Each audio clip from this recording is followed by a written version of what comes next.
This program is dedicated to the memory of Walt Disney.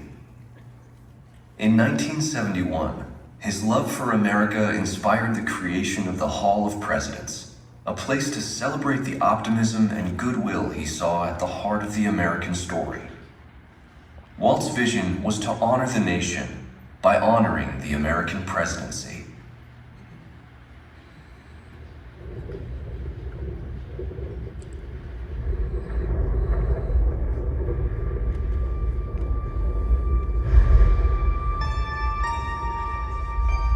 It is 1783, and the smoke is clearing in the wake of the Revolutionary War.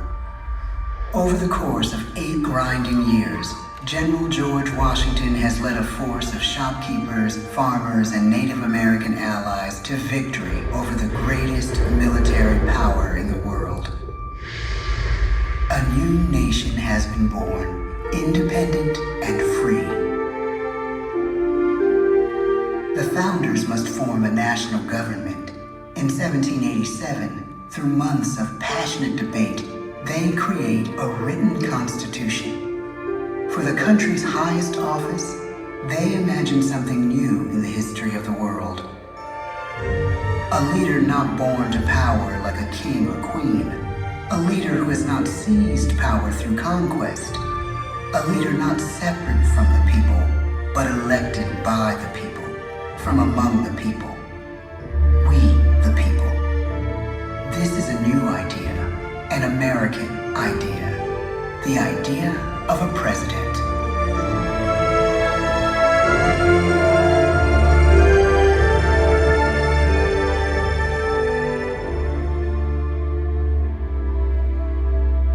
The people don't know exactly what a president will be, but there is little doubt who it will be. George Washington's stature and bearing have marked him as a leader. His integrity has made him a great one. Washington knows that many generals who have led successful revolutions make themselves dictators or kings. Instead, he steps down from power and retires to his home, Mount Vernon. The world takes note, and George Washington becomes the symbol of American ideals. In the first presidential election, it's Washington by a landslide. The only doubt seems to be his own. He writes, "Integrity and firmness is all I can promise. Integrity and firmness is exactly what we need." Everything he does as president will set a model for his successors. His final act may be the most important of all. After 2 terms, with no term limit in the Constitution and amid overwhelming support to stay in office, he steps down once again and hands power back to the people. He wants us to speak, to elect a new president. During the early years of the Republic, we choose leaders as different as Thomas Jefferson, John Adams, and Andrew Jackson. Elections are often bitter. Each president stands at that fiery intersection where personal character meets the challenges of the times. Some call the presidency a glorious burden. Jefferson calls it a splendid misery. We, the people, must choose well. We elect 15 presidents before the course of history brings us to the edge of a crisis like no other. A nation born of freedom still permits slavery. As the country pushes west, will new states be slave or free? The question produces bitter conflict. The issue rocks the election of 1860 and brings Abraham Lincoln onto the national stage. Tall, lanky, some say uncouth candidate from Illinois is a master of words at a time when speeches are printed in full for people to read. A house divided against itself cannot stand, he has said. With Lincoln's election, the House does indeed divide. Civil War. 11 states secede from the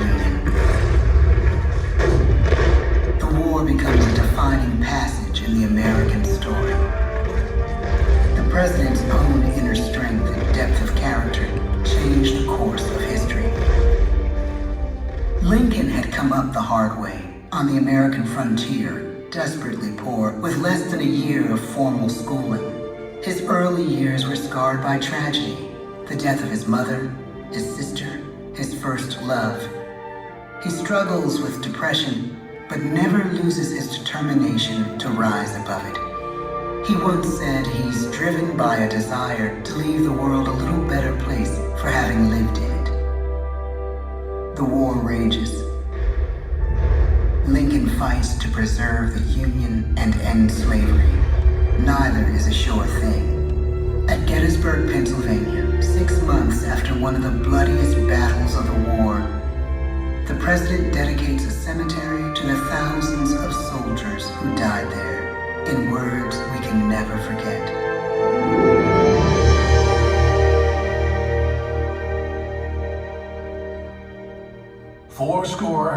87 years ago, our fathers brought forth on this continent a new nation, conceived in liberty and dedicated to the proposition that all men are created equal. Now we are engaged in a great civil war, testing whether that nation or any nation, so conceived and so dedicated, can long endure. We are met on a great battlefield of that war. We have come to dedicate a portion of that field as a final resting place for those who here gave their lives, that that nation might live. It is altogether fitting and proper that we should do this. But in a larger sense, we cannot dedicate, we cannot consecrate, we cannot hallow this ground. The brave men, living and dead, who struggled here, have consecrated it far above our poor power to add or detract. The world will little note, nor long remember what we say here, but it can never forget what they did here. It is for us, the living, rather, to be dedicated here to the unfinished work which they who fought here have thus far so nobly advanced. It is rather for us to be here dedicated to the great task remaining before us, that from these honored dead we take increased devotion to that cause for which they gave the last full measure of devotion. That we here highly resolve that these dead shall not have died in vain, that this nation, under God, shall have a new birth of freedom, and the government of the people, by the people, for the people, shall not perish from the earth. The blood of over 500,000 Americans is spilled in this Civil War. President Lincoln's enduring hope is to give true meaning to the sacrifices of so many, to lead us to that new birth of freedom. With the end of the war and the end of slavery, a new birth truly begins. As we roll toward the 20th century, settlers roll west on wagon wheels and railroads connect the nation coast to coast. Millions of immigrants pour in from Europe and Asia. Population doubles, our economy triples, our standing among nations rises. We need presidents who can lead both at home and abroad. At the same time, a young Theodore Roosevelt is retreating from New York politics and personal tragedy, the death of his wife and his mother on the same day in the same house. In the Badlands of North Dakota, he rethinks his life and the life of his country. He returns stronger in body and spirit. His renewed energy is just what his country needs.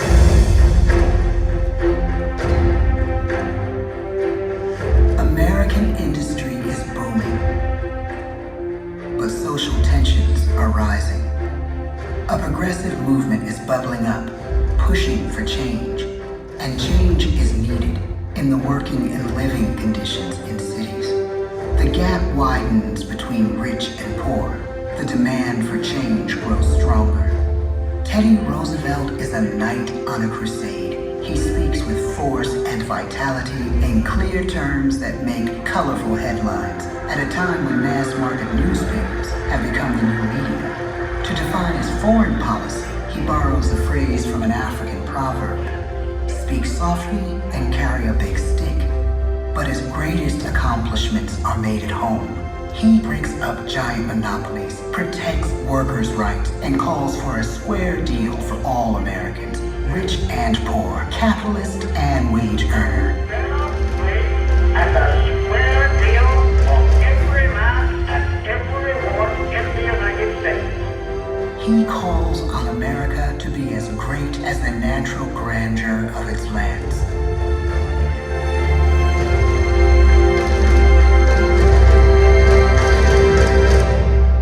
Keep your eyes on the stars and your feet on the ground, he tells us. And we do.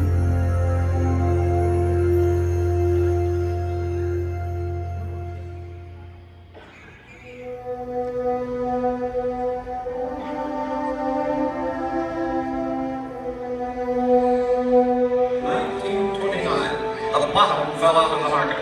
12 million unemployed. The bread lines and the soup. The results of the 1932 election now appear. When we elect our 32nd president, it is the worst of times. The course of history and the course of one president's life again shape a turning point in our national destiny. Franklin D. Roosevelt, paralyzed by polio, knows how to restore the faith of a people paralyzed by the Great Depression. I believe in practical explanation and in practical policy. He has found the inner strength his countrymen now need. He speaks to us like a friend, a neighbor. His optimism is contagious, his voice perfect for the latest breakthrough medium, radio. He calls us to believe we have nothing to fear but fear itself. And we do believe. Tonight's attacks on England are perhaps the most widespread of the war in the course of the day. But an even greater challenge dominates his final years in office. The Second World War.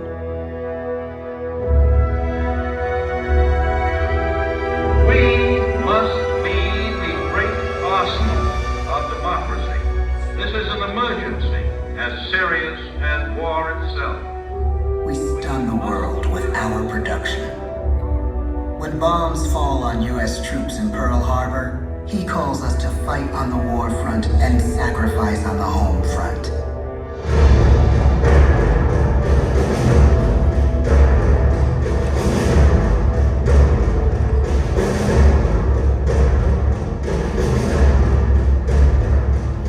The harder the sacrifice, the more glorious the triumph. So spoke America in the year 1776. So speak Americans today. The world changes. The country changes. And yet, in one sense, what we need most from our presidents has never changed. A guiding vision that calls forth the best that America can be. Will outer space be developed for the benefit of all mankind? Or will it become another focus for the arms race? The choice is urgent, and it is ours to make. Ask not what your country can do for you. Ask what you can do for your country. But really, it's all of us who must overcome the crippling legacy of bigotry and injustice. And we shall overcome. One of the agreements that President Sadat and Prime Minister Begin are signing tonight is entitled A Framework for Peace in the Middle East. Mr. Gorbachev, tear down this wall. You have lost too much, but you have certainly not lost America. I can hear you. The rest of the world hears you. Loving this country requires the willingness to speak out for what is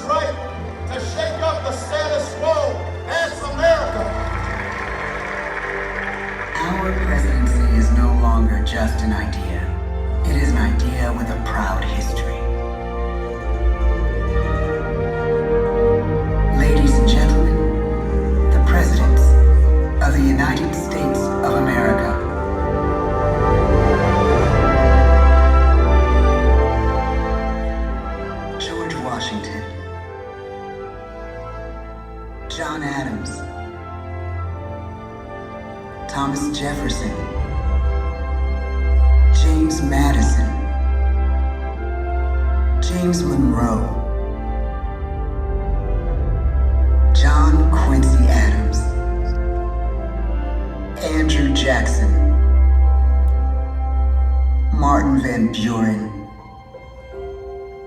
William Henry Harrison, John Tyler, James K. Polk, Zachary Taylor, Millard Fillmore, Franklin Pierce, James Buchanan, Abraham Lincoln, Andrew Johnson, Ulysses S. Grant, Rutherford B. Hayes, James A. Garfield, Chester A. Arthur, Grover Cleveland, Benjamin Harrison, William McKinley, Theodore Roosevelt, William Howard Taft, Woodrow Wilson, Warren G. Harding, Calvin Coolidge, Herbert Hoover, Franklin D. Roosevelt, Harry S. Truman, Dwight D. Eisenhower, John F. Kennedy, Lyndon B. Johnson, Richard M. Nixon, Gerald R. Ford, Jimmy Carter, Ronald Reagan, George Bush, Bill Clinton, George W. Bush, Barack Obama, Donald Trump.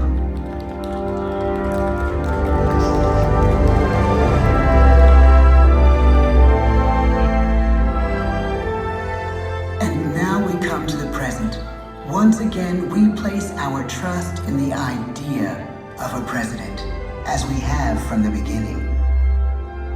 My fellow citizens, no event could have filled me with greater anxieties than that notification on the 14th day of April, 1789, that you had selected me to lead our nation.